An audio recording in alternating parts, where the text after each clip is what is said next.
They didn't just trespass, they committed an act of architectural vandalism. They poured concrete right into the heart of my property, destroying the one thing I had built for myself. I'm talking about my private, fully permitted, professionally engineered well, like it was some kind of biohazard threatening their precious, sterile suburban dream. And leading the charge was Vivian Thorne, the HOA president, clipboard in hand, looking like a Bond villain who just signed off on the neighborhood's destruction. She called it safety protocol.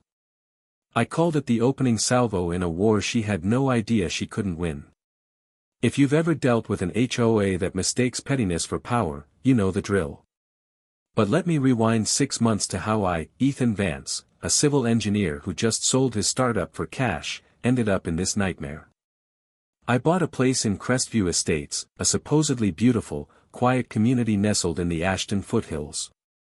I wanted peace, a place to focus on my freelance water and drainage consulting, ironically, the exact thing that sealed my fate. The first thing I did was build myself a well. Not just a hole in the ground, but my masterpiece, a showcase of everything I'd learned about sustainable systems. It was a declaration of independence, honestly.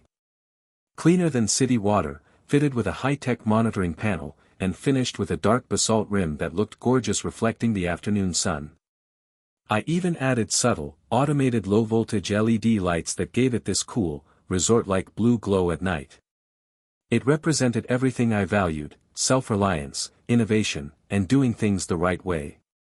Standing there with a glass of the purest water I'd ever tasted, I thought, I've finally arrived. That's when Vivian Thorne showed up. 3 days after the final granite cap was set. 40-something, immaculate makeup, the kind of expensive athleisure where that screams, I volunteer, but only to boss people around. She'd recently bought the biggest house with a fat divorce settlement, and she was clearly looking for her next stage, Queen of Crestview. Welcome to the neighborhood, she purred, her smile not quite reaching her eyes. She walked around the well slowly, and I could feel her expression shifting, from grudging curiosity to outright envy. I excitedly pulled up the app on my phone, showing her the real-time quality data, pointing out how it surpassed municipal standards 10 times over. I was genuinely proud to share my work. That was my first mistake. Her face froze. Oh, that's interesting, she said, her voice dropping a few degrees. Here in Crestview, we prioritize simplicity, harmony with the community. I tried to counter, it is harmony, Vivian. Sustainable living. She just gave me that clinical smile. I meant harmony with the community, Ethan. We like things to flow smoothly around here. That word, smoothly, felt like sandpaper. When she mentioned my independence, she made it sound like a criminal offense. She turned back as she walked away, delivering her final line with surgical precision: there's an HOA meeting next week. You should definitely attend. It wasn't an invitation. It was a summons. The meeting wasn't about landscaping, it was an execution. Vivian stood at the front, her folders thick, her smile cemented on her face, reading off 15 brand new, retroactive regulations, all approved last week, conveniently. They targeted my low-voltage LED lights, the height of the solar panel that ran the well pump, and even the exact shade of the basalt rim. Every rule felt custom-written to dismantle my property piece by piece. I stood up, trying to inject some sanity. Excuse me, but these retroactive rules clearly target completed, permitted projects. That feels like harassment. I looked around the room, hoping for a shred of support. Nothing. The entire room, 20 or so neighbors, were suddenly fascinated by their shoelaces, their phones, the beige walls. Not one person spoke up. That's when I understood the true power dynamic. They didn't agree with Vivian, but they were terrified of her. Vivian just leaned into the silence, savoring it. We must ensure everything is safe and appropriate, she declared, drawing out that last word like a poisoned dart. I argued engineering, permits, insurance. She just dismissed it all with a smooth wave of her hand. No one gets special treatment, Ethan. Not even with your professional background. The subtext was deafening, "You are not special here." I left that night knowing reason was dead. The next morning, the first violation notice was taped to my door: unauthorized electronic decoration, my solar panel. $75 a day. What followed was a miserable blur. Every single day, a new, ludicrous fine. $100 for tomatoes 6 inches too close to the fence line. $75 for a single towel drying outside. Meanwhile, Mr. Harrison across the street still had his Christmas lights up from July, completely untouched. The targeting was systematic, obsessive. I documented everything: photos, timestamps, comparison shots, building a file I hoped to present to an attorney, but every lawyer I called suddenly had a conflict of interest. Vivian, the ex-wife of a prominent Denver lawyer, had connections deeper than I realized. The psychological warfare was relentless. The breaking point came from my sweet neighbor, Mrs. Albright. She slipped me a shaky, handwritten note one evening: "Be careful, dear. She has a plan for your well. She's been talking about environmental contamination and emergency measures." That's when I stopped treating it like a dispute and started treating it like a threat to my existence. Vivian wasn't trying to make me comply, she was trying to force me out. I sat in my office, fine notices everywhere, looking out the window at Vivian's house, lit up like an airport runway, violating her own illumination rules, and I knew she was planning something big. I wasn't scared, I was angry. I was an engineer. I understood systems. And I knew that to beat a manipulator, you don't fight the petty rules, you attack the core system she relies on. I just needed to find the weakness in her foundation. I had permits. I had documentation. But she had the county officials in her pocket. My pride, my masterpiece, was about to become the epicenter of a battle I was completely unprepared for, but I was about to find the single, golden thread that could unravel her entire little kingdom. I just had to survive the next morning. I woke up at 6:30 a.m. to a sound that made my blood run cold: the low, vibrating rumble of heavy machinery. I sprinted outside, barefoot, to find 2 enormous concrete mixer trucks in my driveway and 3 workers already setting up pumps over my well, which was now draped in ominous yellow caution tape. "What the hell is happening?" I shouted, my voice cracking with disbelief. The crew chief, a tired-looking guy, handed me a clipboard with official-looking documents: emergency environmental remediation. Potential contamination source. Immediate public health threat. My hands were shaking as I realized the sickening brilliance of her plan.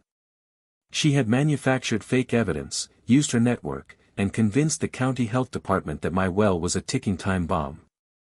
It was a masterstroke of bureaucratic malice. I grabbed my phone and started recording everything: the trucks, the documents, the apologetic but firm county official who told me, "Sir, when there's a verified public health emergency, we have authority to take immediate action." I stood there, screaming the truth, that my water was clean, that this was fraud, but they were just following a script. And then, the pump fired up. I watched, helpless, as liquid gray cement flowed from the giant hose, filling 25 feet of careful planning, innovation, and pride. My beautiful, independent water source was gone, replaced by a monument to Vivian's ruthlessness. And like a true villain, she showed up for the final act.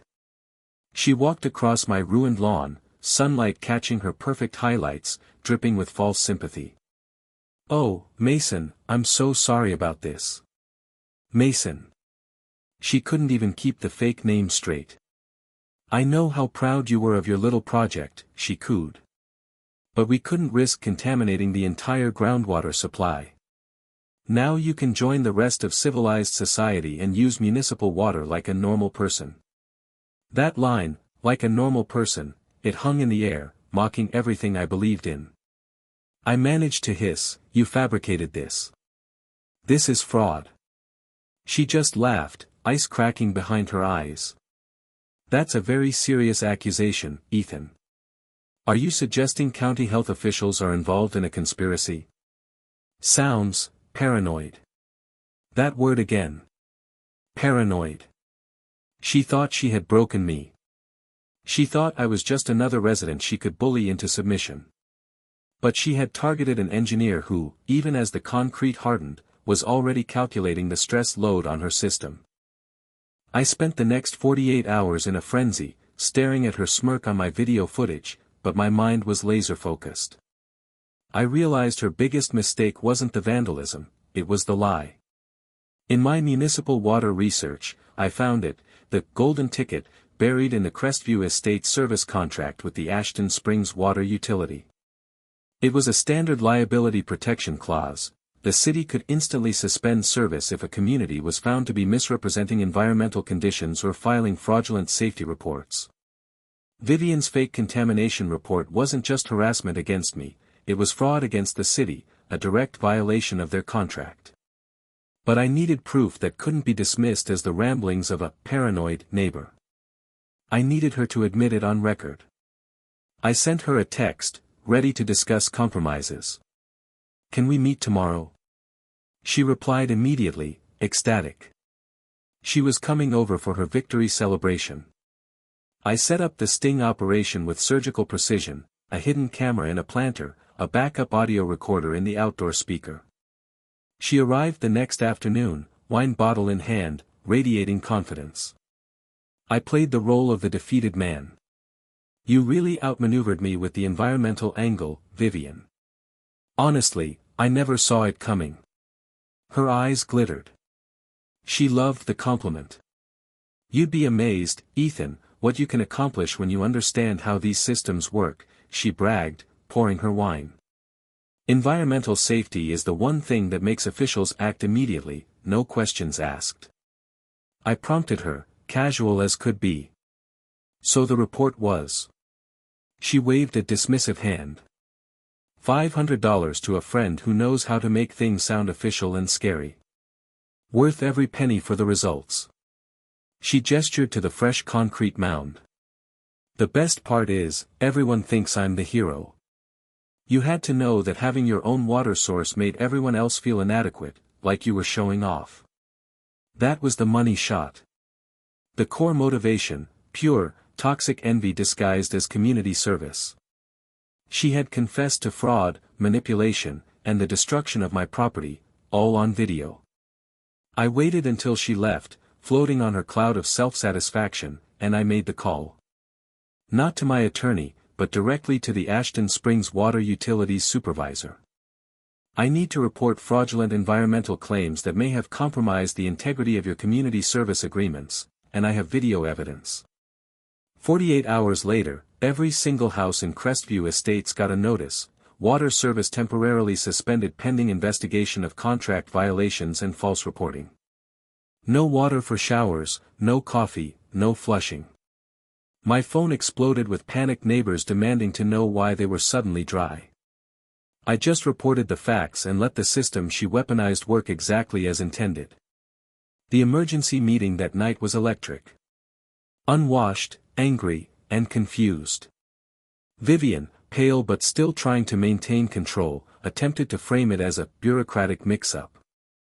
I stood up, connected my laptop, and played the video. The room went silent as Vivian's own voice filled the air. "I mean, you had to know that having your own water source made everyone else feel inadequate." When the video ended, the room exploded into a furious chaos I won't ever forget.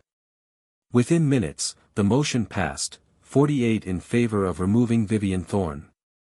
Justice wasn't just sweet, it was systematic. I helped the new, chastened board submit the formal disavowal, and the water was back on by morning. Vivian was forced to pay the community's legal fees and most importantly, $15,000 in compensation for my destroyed well. Within a week, she was forced to put her house on the market, her reign of petty terror over. I used the money not just to rebuild, but to build something better. I drilled a deeper well with a 5-layer filtration system, and this time, I added multiple access points, inviting my immediate neighbors. Mrs. Albright was the first, to connect their emergency lines. What Vivian tried to destroy, my independence, actually created a new, stronger interdependence. Now, On warm summer evenings, the kids play around the new wellhead, and I sit there with my neighbors, discussing things that actually matter, like a community greenhouse. The LED lights still glow blue, but now they shine on shared prosperity, not isolated pride. Vivian thought she was protecting property values by forcing conformity. But my neighbor, Mr. Harrison, put it best: this community is worth more now than it ever was when she was in charge.